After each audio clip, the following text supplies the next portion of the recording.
Bonjour tout le monde, merci d'être là. Alors, optimiser le product backlog à l'ère de l'intelligence artificielle. Pierre, tu veux commencer? Ouais, déjà, merci beaucoup de m'avoir invité. Plaisir. On est ravis d'avoir l'occasion d'un peu défricher le sujet. On sait que l'intelligence artificielle, c'est plein de potentiel. On va essayer d'arrêter de parler de potentiel et de théorie pour entrer dans la pratique, de savoir ce que ça fait vraiment. Donc c'est l'occasion, avec Kofi, de démystifier un petit peu toutes ces nouvelles fonctionnalités, toutes ces nouvelles possibilités pour des product owners.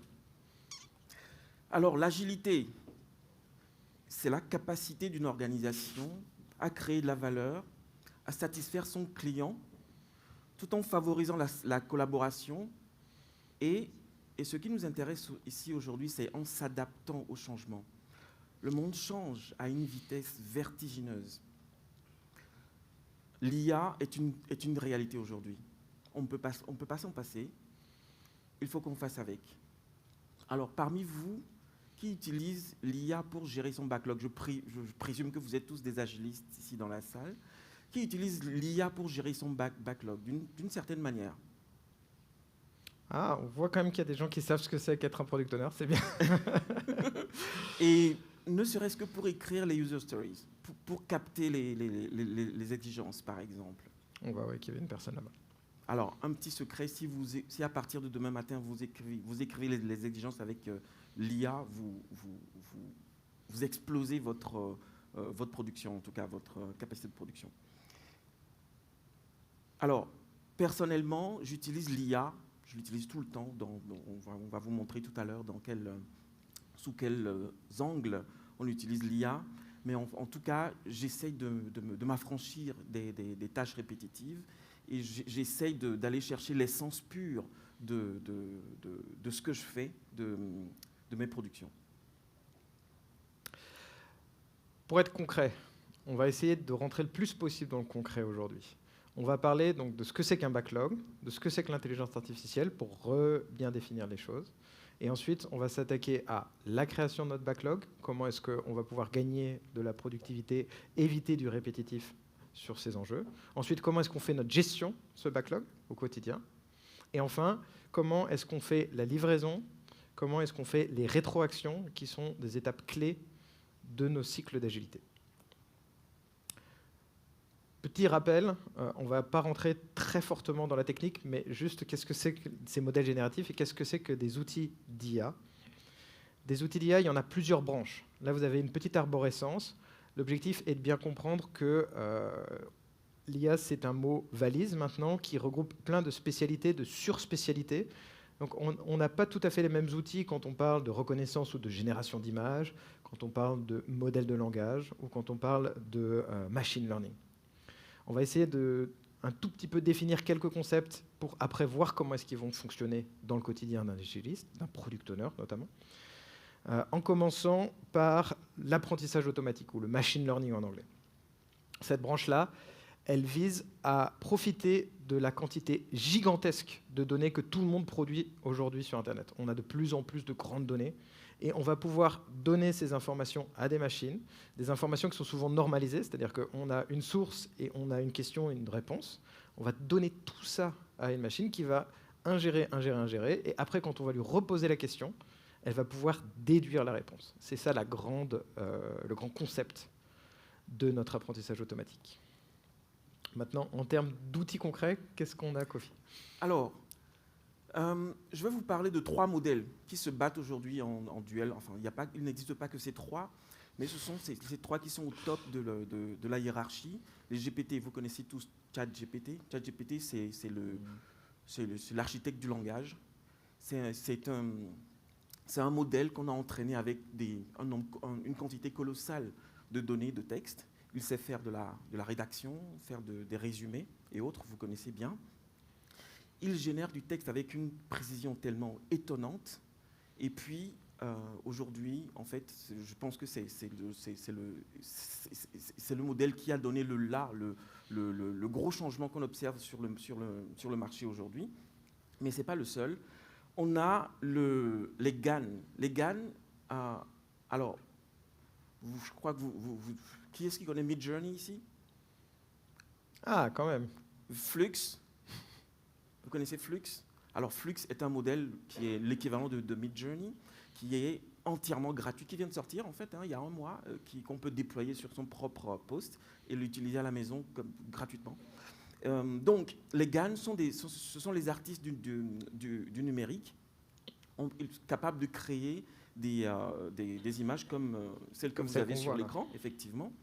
Comment fonctionnent les GAN? C'est ça qui est intéressant, c'est que c'est deux réseaux antagonistes qui vont fonctionner ensemble.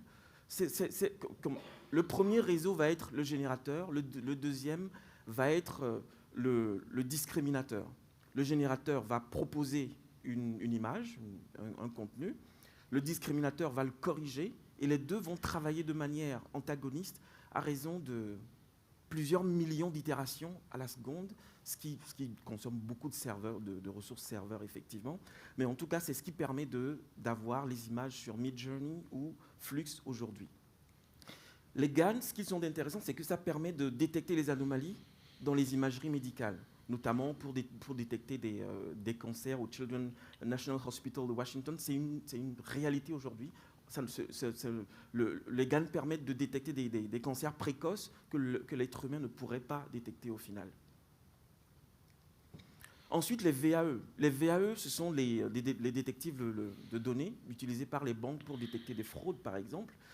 Il permet de faire de la maintenance prédictive. Alors, ce qu'il faut dire sur les VAE, ce qui est intéressant, c'est que ce sont des auto-encodeurs. Si j'ai une quantité colossale de données aujourd'hui dont je ne connais pas le contenu, je ne sais pas ce qu'il y a dans le contenu, je peux demander à des VAE d'analyser ces données. Et ce que ça fait, c'est que ça va détecter des patterns et va les classer sous forme de clusters et va me demander de les taguer. Ensuite, après les avoir tagués, on peut commencer une nouvelle itération pour comprendre ce qu'il y a dans les données. Et ça va servir sur la lutte contre la fraude ? Effectivement, tout à fait. Alors, création de backlog avec l'IA. Merci beaucoup, Pierre. Comment on crée le backlog avec l'IA? Alors, on va avancer.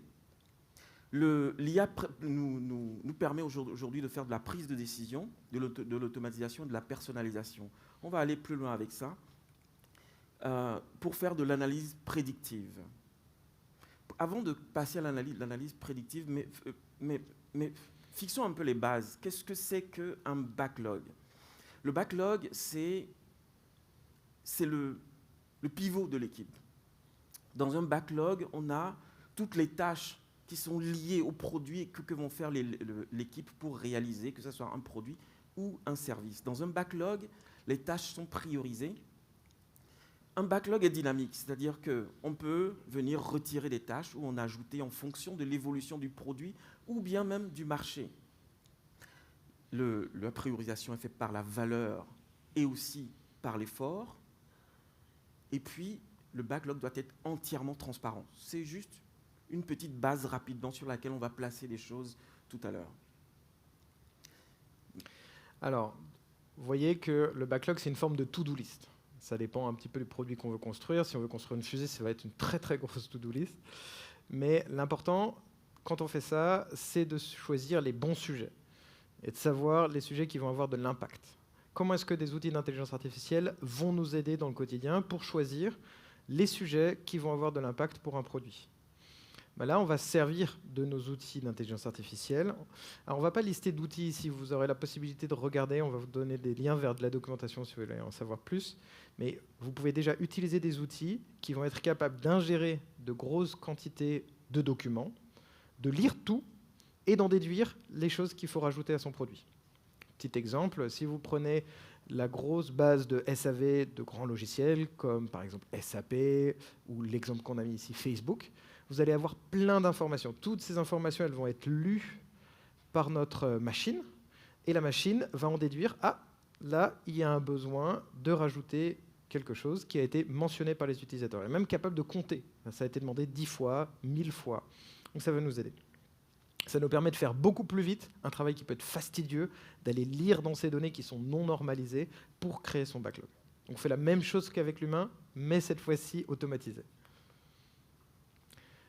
Ça, c'était le niveau 1 de ce qu'on peut faire avec l'intelligence artificielle. Le niveau supérieur, va profiter de l'émergence des nouveaux modèles d'IA qui sont disponibles depuis quelques mois, qui sont capables de détecter les intentions, les émotions et les non-dits.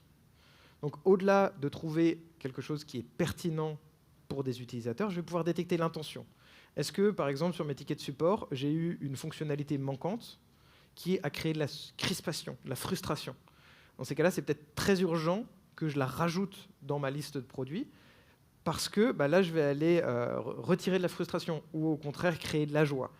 Donc ces analyses avec ce biais de non-dit, ça va me permettre de rajouter des éléments que moi, forcément, je n'avais pas, parce que je n'ai pas la capacité de comprendre tous ces non-dits sur cette grande quantité de données. Et ça va m'aider à avoir un backlog avec les bonnes tâches. Voilà un petit peu. C'est un grand enjeu d'aujourd'hui d'être capable d'ingérer beaucoup de documentation, d'en sortir des usages très intéressants et d'y rajouter cette capacité de non-dit. Pour les moins empathiques d'entre nous, ceux qui ont le plus de mal à détecter les émotions, ça va être un gain extraordinaire dans la compréhension et dans la création de ces fameuses tâches de notre backlog. Maintenant, comment est-ce qu'on peut faire sur la priorisation? Alors, priorisation probabiliste. On va commencer par les priorisations probabilistes, mais avant ça, j'aimerais vous parler un peu de ce que l'IA fait en termes de maîtrise documentaire. Je sais que vous utilisez tous ChatGPT. Qu'est-ce qu'il y a la version payante de ChatGPT? Ah, ok. Alors, il y a quelque chose de très intéressant. Je travaille en ce moment pour une start-up et les choses sont allées très très vite, mais vraiment très très vite. Pour écrire le business plan, normalement, ça nous prend beaucoup de temps. Ça m'a déjà pris près d'un mois pour écrire, voire plus, pour écrire un business plan. Là, ça a été en 2 jours. Ça va très vite. On connaît les données. On peut rechercher des données avec ChatGPT. Mais ce que ça peut faire en termes de maîtrise documentaire, c'est qu'une fois qu'on a construit le business plan, qu'on a choisi le framework qu'on va utiliser pour faire le développement, c'est-à-dire le framework de processus, que ce soit l'agilité, le safe ou quoi que ce soit, on prend aussi, c'était un projet sur PHP Laravel, on prend les documents techniques qu'on veut utiliser, on ajoute tout ça dans la version payante en revanche, parce que il faut créer son propre GPT dans ChatGPT et lui fournir le maximum de documents qu'on veut. Après, ChatGPT ou n'importe quel outil se positionne comme étant en fait un conseiller, un coach. On lui pose n'importe quelle question et là, la réponse, parce qu'elle maîtrise tout cet ensemble de documents et on fait une fusion. Ça nous a permis d'aller très très vite, même que ce soit pour le code, pour le processus ou bien pour la partie business, pour aller faire le pitch pour la recherche de fonds et autres. L'outil entraîné nous donne les documents pour faire cela. Donc, on peut lui intégrer un ensemble de documents assez conséquents. Et pour donner un exemple, si jamais votre grande société pond un plan stratégique sur 400 pages, qui va avoir 3-4 pages qui vont concerner le produit pour lequel vous êtes product owner, qui va dire on met la priorité à fond sur les gauchers, au lieu d'avoir à tout lire, à comprendre l'intention, à voir les passages de ce plan stratégique qui vont concerner votre application, là, en quelques minutes, vous allez avoir une nouvelle priorisation en reprenant toutes les user stories de votre backlog, récupérer tout ce qui est gaucher, et hop, on va remonter ça en top priorité. Donc on va gagner du temps par rapport à ce qu'on fait aujourd'hui. Alors, on parlait tout à l'heure de priorisation probabiliste. La simulation Monte Carlo est un outil qui va nous aider à évaluer les risques et les incertitudes sur un produit. Prenons par exemple, vous essayez de développer un produit basé sur le casque VR de Apple. C'est sûrement un produit qui n'existe pas encore sur le marché, qui n'a pas encore été éprouvé. Eh bien, la simulation Monte Carlo va générer des scénarios pour prédire les conséquences. Qu'est-ce que ça va nous permettre de faire? Ça va nous permettre de prévoir les effets sur les ventes, les réactions du marché, les comportements des utilisateurs, sans oublier les coûts de développement et autres. Alors, du point de vue de simulation probabiliste, il n'y a pas que la simulation Monte Carlo, il y a aussi ce qu'on appelle la théorie des jeux, qui viendra, contrairement à la simulation Monte Carlo qui va générer des scénarios vision produit ou autre, eh bien la théorie des jeux viendra modéliser les interactions entre les parties prenantes, notamment les gestionnaires, les développeurs, les clients, voire les concurrents. La théorie des jeux viendra, nous aider à prédire, à anticiper les réactions des parties prenantes. Pierre, que nous disent les estimations probabilistes? Vous le savez sûrement, quand on fait un projet informatique, il y a toujours une part d'inconnu. Que ce soit un bug ou une nouvelle fonctionnalité, un développeur ou une équipe de développeurs ne va jamais être capable de savoir le temps précis qu'il faut pour développer telle ou telle application. C'est toujours un problème quand on fait un projet, qu'on a un planning, qu'on a un budget. Un des moyens de pallier à ça, c'est d'utiliser un peu les statistiques, de se dire, OK, bon, je connais mes développeurs, ça fait 4 ans qu'on travaille ensemble, quand ils me disent que ça leur semble facile, 15 jours, ça va suffire. C'est basé sur des données qu'on a acquises de manière empirique. Souvent, si on veut vraiment aller très finement dans le détail, il faut qu'on aille regarder dans nos outils de gestion de projet, par exemple Jira si on travaille sur de l'agilité, et de se dire, OK, je vais regarder pour toutes les tickets de cette nature. En général, ça m'a pris tant de temps.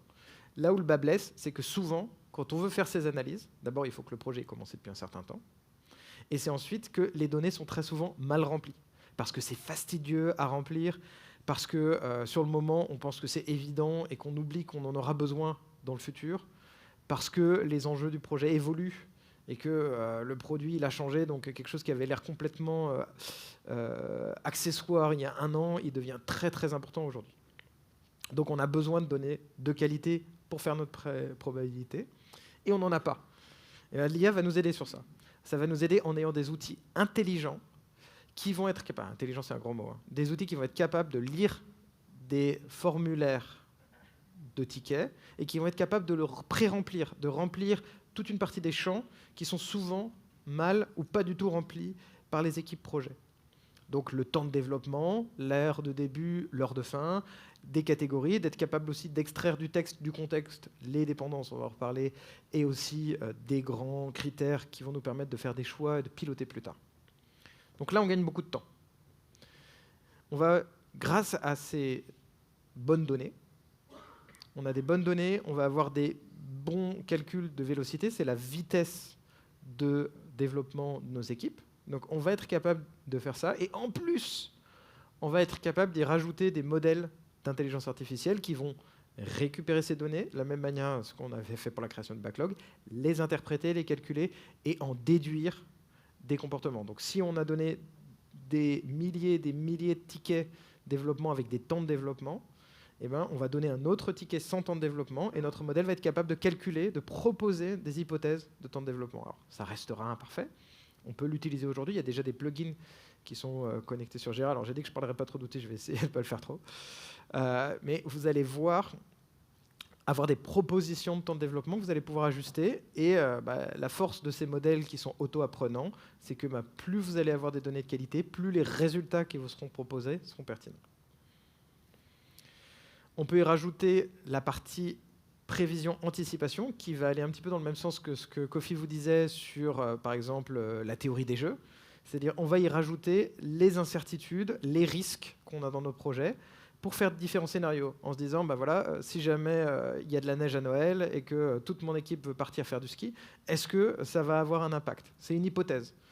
Et comme, d'un point de vue humain, on est limité dans le nombre d'hypothèses, le nombre de scénarios qu'on peut intégrer, c'est souvent des travaux qui sont faits de manière un peu superficielle. Là, si on utilise la force de la machine, on va pouvoir démultiplier le nombre de scénarios et donc avoir des hypothèses, des simulations qui seront plus précises. Et donc, on aura une meilleure vision sur la priorité de nos user stories. Alors... Comment on fait notre...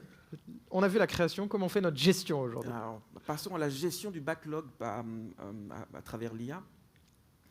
Suivi intelligent de l'avancement.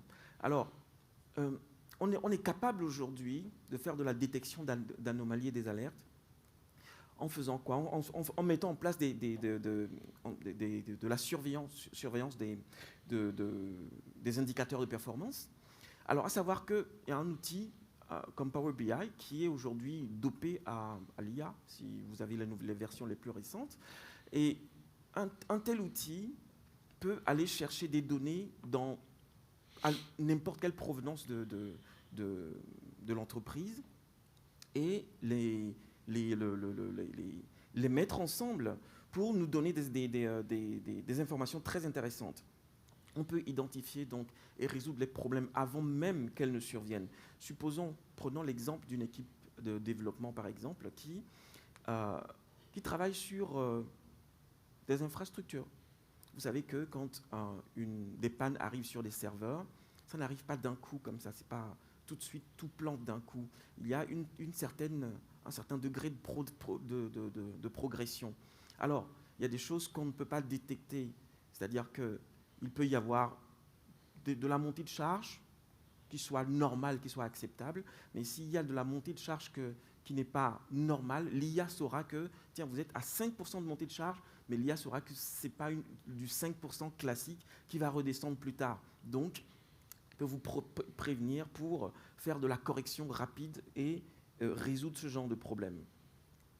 Alors, une fois qu'on a monté ce genre d'outils sur Power BI ou autre, eh bien, imaginez un dashboard énorme qui met en place des alertes dans tous les sens pour détecter ces anomalies. Alors, il y a un autre exemple que j'aimerais vous citer, c'est que j'ai dit tout à l'heure que l'exemple peut provenir de n'importe quelle donnée structurée de l'entreprise. Un dashboard qui nous dit par exemple, hey, écoutez, dans 3 mois, vous allez être en manque de testeurs. Vous vous dites, ben non, on a toujours le même nombre de testeurs. Eh bien, l'IA a détecté que par rapport aux demandes de vacances, il va y avoir un manque de testeurs dans 3 semaines, ou bien les données qui sont en développement et qui vont arriver en fonction de votre flux de production, de votre flux de valeur, eh bien, les données qui arrivent sont peut-être plus colossaux que d'habitude. Et l'IA peut détecter ce genre de choses et nous prévenir pour qu'on fasse des corrections avant que cela n'arrive. Pierre, comment peut-on ajuster les priorités avec l'IA ? Ok, donc on a vu qu'on pouvait créer notre backlog. On voit qu'on peut identifier un petit peu comment est-ce que va se comporter ce backlog, quels vont être les temps de développement. Maintenant, en termes de priorité, déjà, de la même manière à ce qu'on pouvait créer avec des grandes quantités de documents les items, les outils qui étaient importants pour nos utilisateurs, si notre documentation elle évolue, on va être capable de le donner à nos modèles en disant « Tiens, voici la nouvelle itération du plan stratégique » ou « Voici le résultat d'une nouvelle analyse comparative de mes clients. Est-ce que ces documents gigantesques ont un impact sur ma priorité ? Et si oui, est-ce que tu peux me proposer quelque chose et justifier ?» Et là, on voit tout de suite le gain de temps. Au lieu d'avoir énormément de documents à aller lire, à aller comparer, à aller analyser, puis après de le reporter sur le backlog, on va avoir quelque chose qui va être fait très rapidement.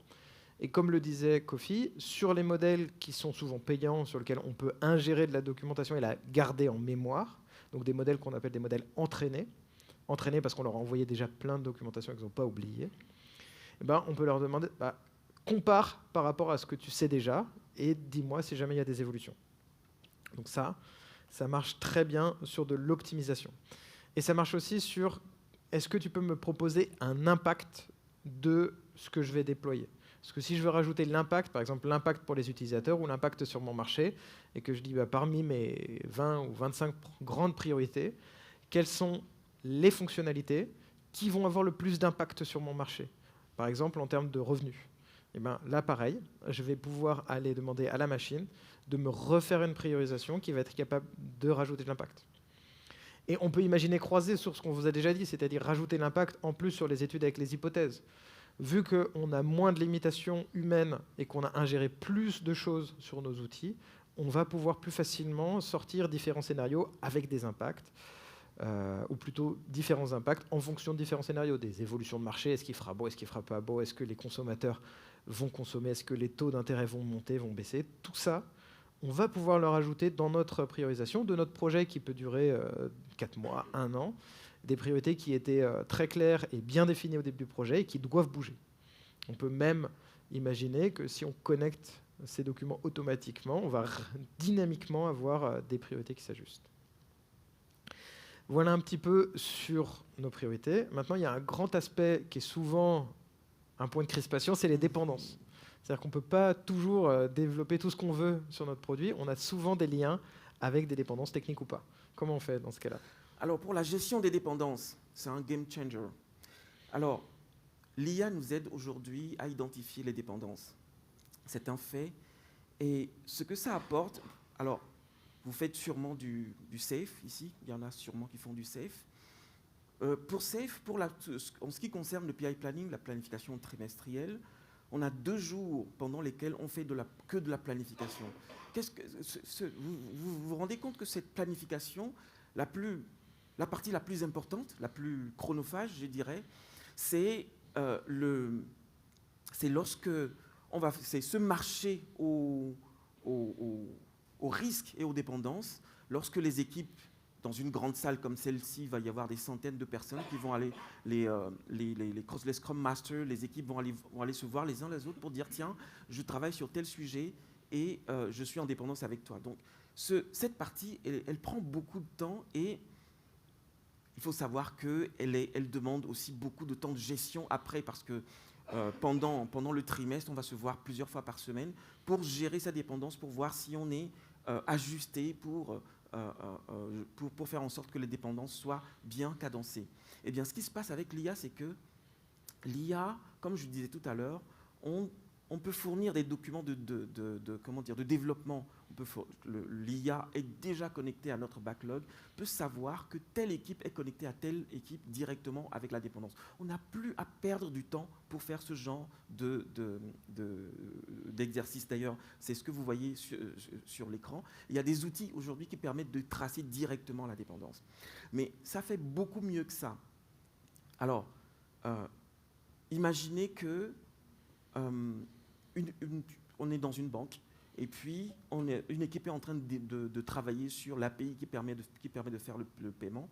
Une autre équipe de l'autre côté est en train de travailler sur une interface qui permet d'utiliser ce paiement. Eh bien, s'il y a un retard par exemple sur l'équipe qui développe les services de paiement, eh bien, l'IA va non seulement nous prévenir rapidement sur nos dashboards prédictifs comme il faut, mais l'IA va aussi nous proposer des réaménagements, des ressources, nous proposer des cadencements, une nouvelle façon de faire pour ne pas prendre du retard au final. Ce qu'on se dit, c'est que quand on a des grandes équipes qui font de l'agilité, plusieurs produits en parallèle, voire même un grand produit, la bonne pratique de dire rassemblons tout le monde pour identifier clairement les différences, qui coûtent beaucoup d'argent parce qu'il faut faire arrêter tout le monde pose le crayon, se rencontre, il faut louer une salle, il faut bloquer du temps, et pour identifier les dépendances. Donc c'est chronophage, c'est cher. Là, avec des outils de détection, on peut plus facilement faire des liens, donc se passer d'une partie de ses coûts, d'une partie de ce temps, pour gagner en efficacité. En termes de livraison et de rétroaction, encore une fois, on a vu comment est-ce qu'on peut créer son backlog outillé avec des outils d'IA, comment est-ce qu'on va le gérer, le piloter au quotidien, ajuster les priorités de manière dynamique, par exemple. Maintenant, une fois que nos items sont développés, vous le savez, l'agilité, c'est un cercle. À chaque fois que notre roue se rapproche de la fin, on va essayer d'améliorer le prochain tour de roue. Donc, on va voir comment est-ce que nos outils d'intelligence artificielle vont nous aider sur cette étape. Et pour la première chose, on va parler des tests. On a développé, on est content, mais comment est-ce qu'on peut gagner du temps sur nos tests? C'est là que nos outils de génération vont nous aider. C'est-à-dire qu'on va pouvoir d'abord, d'un point de vue très technique, avoir de la revue de code automatisée, voire même de la réécriture de script. On a des outils qui sont de plus en plus forts pour créer du code informatique. C'est bien, on parle le langage de l'ordinateur quand on veut parler avec ça. Donc ils sont très forts pour nous proposer des choses, pour nous aider aussi à mettre au standard. Donc là, on va avoir des équipes techniques qui vont être secondées, outillées. C'est moins notre sujet aujourd'hui, on ne va pas en parler. Mais si jamais ça vous intéresse, n'hésitez pas à venir me voir, on en parlera plus en détail. Donc on a de la notion technique. On va avoir aussi la possibilité de décliner des cas de test. C'est souvent fastidieux de créer un cahier de test avec 120 tests, avec les 60 possibilités de se connecter sur mon application en appuyant sur tous les boutons possibles ou autres. Là, ici, au lieu d'avoir 60 lignes à écrire et à injecter dans un outil de test automatisé, et encore, là, c'est le meilleur scénario possible, on va écrire à notre outil en disant connaissant les spécificités techniques et fonctionnelles de mon outil, rédige-moi tous les tests de tous les modes de connexion possibles de mon outil. Et je vais avoir une liste complète de tous ces modes-là que je vais pouvoir donner en ingérence à mon outil de test automatisé. On va pouvoir faire ça avec les interfaces clients, on va pouvoir faire ça avec d'autres sujets. Par exemple, sur les tests de non-régression, donc on va dire, ben voilà, j'ai fait cette modification-là, crée-moi tous les tests pertinents pour m'assurer qu'il n'y a pas eu de régression. Pareil pour les tests de charge, les tests de déploiement, toutes ces étapes-là qui nécessitent beaucoup de temps en préparation, parce que chaque scénario doit être créé. Là, il est plus facilement généré parce qu'il est outillé. Un autre aspect, toujours dans la notion de test, ça va être de la simulation comportementale. On va pouvoir demander à nos outils qui savent générer du contenu, de générer du contenu en incarnant des personas. Les personas, c'est une définition d'un individu qui est souvent le plus possible d'ailleurs différent de nous. Ça peut être par exemple, si je développe une nouvelle application pour faire du clavardage à destination plutôt d'adolescents, de créer des personas d'adolescents pour être capable de comprendre quels sont leurs enjeux, quelles sont leurs attentes. Eh bien, je vais pouvoir demander à mon outil d'intelligence en se mettant dans la peau d'un adolescent, de rédiger des scénarios d'utilisation, de voir quelles seraient les attentes, et ça va me permettre d'adapter, d'orienter mes tests. Alors, je ne dis pas que j'ai perdu mon âme d'enfant et que j'ai du mal à me mettre dans la peau d'un enfant, mais néanmoins, j'ai des bonnes surprises quand je dis, en te mettant dans le persona d'un enfant, vois comment est-ce que tu peux utiliser mon produit, ça m'aide à comprendre comment est-ce que mon appli va être vraiment utilisée. En termes de rétrospective, qu'est-ce qu'on peut faire, Kofi ? Oui, en termes de rétrospective, j'aimerais rajouter un petit quelque chose par rapport au persona. En tant que développeur moi-même, c'est mon background.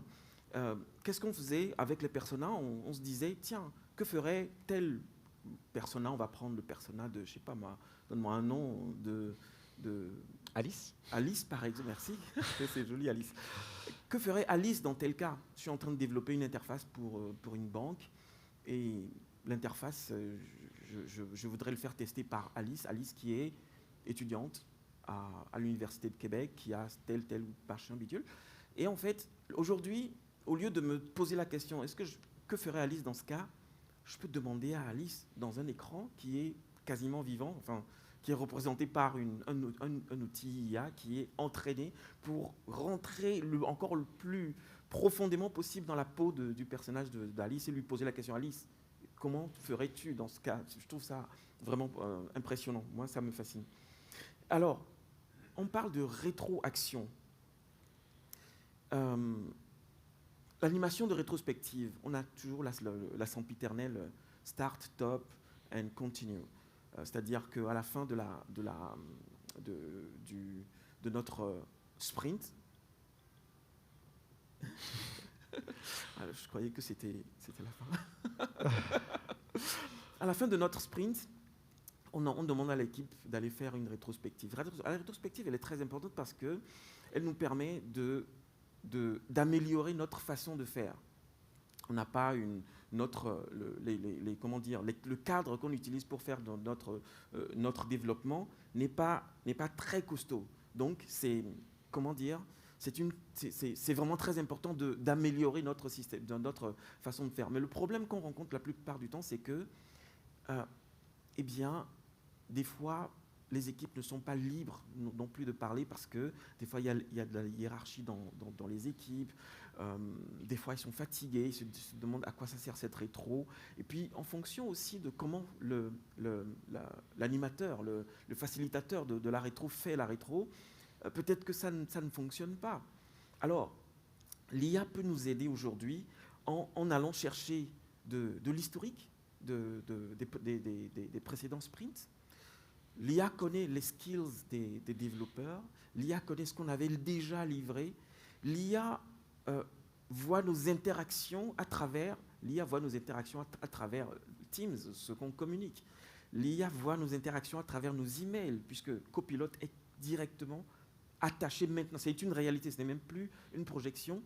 Le Copilot est déjà intégré dans nos emails, dans Teams, dans tous les outils de l'entreprise. Donc, l'IA peut maintenant nous faire des propositions, des suggestions pour pallier à des non-dits. Si l'équipe ne peut pas parler parce qu'il y a de la hiérarchie et qu'ils ont un peu peur de dire les choses, l'IA peut carrément dire ces choses-là. Tiens, l'IA peut nous générer des tickets, des items sur lesquels on peut travailler en rétrospective. Et ça change beaucoup de choses.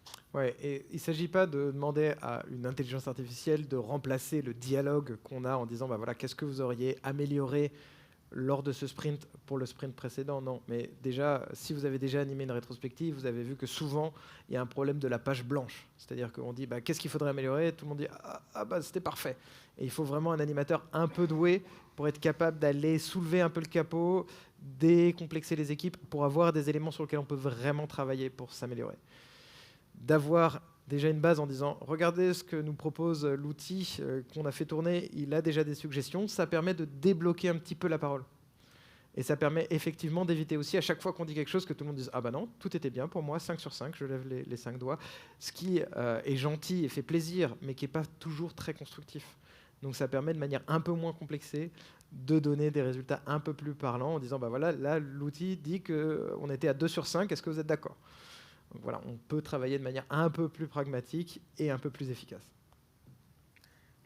Alors, nous aimerions clôturer cette conférence avec une partie très importante de cette ère qui est l'ère de l'IA, c'est l'éthique. Alors, je dirais que la base, si je devais donner un seul conseil avant de sortir d'ici, c'est relisez systématiquement ce que vous produit l'IA.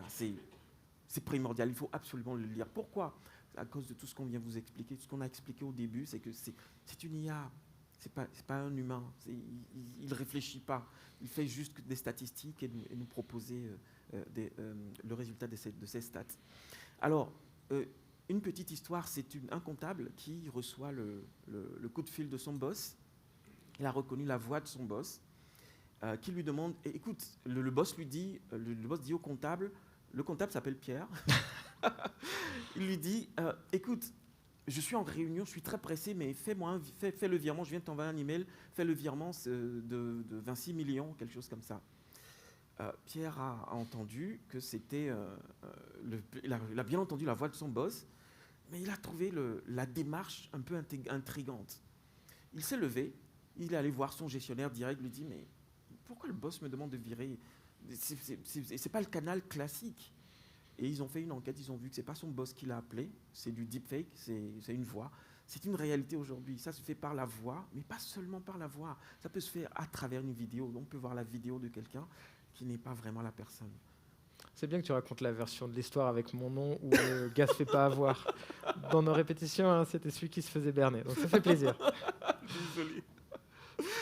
Et en fait, que faut-il faire aujourd'hui pour pallier à ce problème ? Eh bien,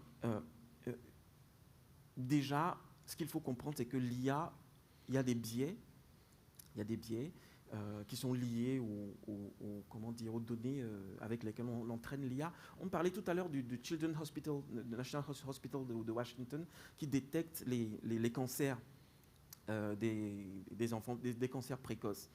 Eh bien, savez-vous que quand on a commencé à tester cette IA sur des populations d'autres que les populations du Nord, c'est-à-dire Europe, États-Unis, Canada, puisque l'entraînement a été fait avec des données des Américains, des Européens et des Canadiens, et quand on a voulu élargir, ça ne fonctionnait pas.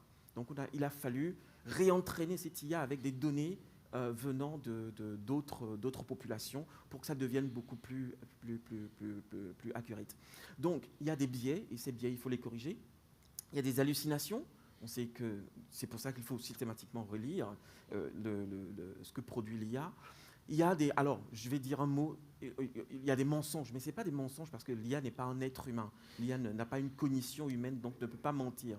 Mais en tout cas, l'IA, quand on donne une mission stratégique à l'IA, elle va garder en tête qu'elle doit réussir cette mission stratégique et tout ce qui passe en amont va faire du fake. C'est ainsi qu'on a demandé à une IA devant un écran, on lui demande « Est-ce que tu es un robot ?» Il dit « Non, je ne suis pas un robot. » C'est pas possible. Il dit qu'il n'est pas un robot. histoire de passer cet écran et aller résoudre la mission stratégique qui lui a été fournie. Donc, pour éviter tous ces problèmes, 3 règles qui sont vraiment très importantes, c'est la vie privée, la réduction de biais et la transparence. La vie privée, c'est le fait que les données qui sont utilisées pour faire les entraînements doivent être respectées. Il y a des données qui sont très privées, qu'on ne peut pas mettre dans le domaine public. Il doit y avoir de la transparence sur tous ces éléments. Et puis, réduire les biais. Il ne faut pas penser que le fait de se limiter à ce qu'on a dans ces petits cartons permet à elle seule d'entraîner une IA, et qu'il faut aller beaucoup plus loin pour élargir les données. Et ce qu'on voulait dire ici, c'est que vous avez à votre disposition une gamme d'outils nouveaux. Des outils qui sont capables de faire des choses que vous êtes déjà capable de faire sans ces outils, mais qui le font plus vite, peut-être sans nos biais de fatigue, nos capacités humaines qui sont limitées. Et on a cette possibilité, mais ça ne reste que des outils. Forcément, si jamais vous faites confiance aveugle aux outils sans y apporter votre contrôle, ça peut vous apporter des risques. Et comme le disait Kofi, dans ce monde, avec des outils que les gens ne maîtrisent pas de la même manière, c'est intéressant d'y apporter un contrôle, un soin particulier, et de se rappeler que là, on est sur une nouvelle définition de ce qui est réel, ce qui n'est pas réel. À une heure, on fait beaucoup de télétravail. On pourrait très bien être appelé par quelqu'un qui n'est pas son patron, alors qu'on le voit en vidéo.